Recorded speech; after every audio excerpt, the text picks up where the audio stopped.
Hey everyone, welcome back to Tech Man. Today, let me show you how you can upload backup file and Hostinger.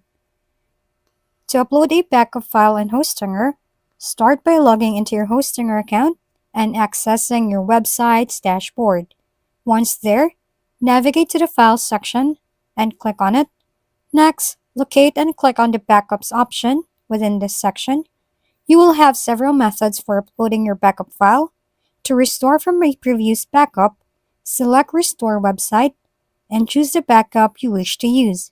If you have the website files ready, click Choose the Date and follow the prompts to upload them. For restoring a database, use the available options to upload your database backup. Alternatively, you can generate a new backup of your current website or directly import website files into the public HTML folder, making your site live immediately. Keep in mind that uploading a backup might involve additional steps, particularly for WordPress websites, which may require separate database uploads. Once completed, you have successfully uploaded your backup file to Hostinger.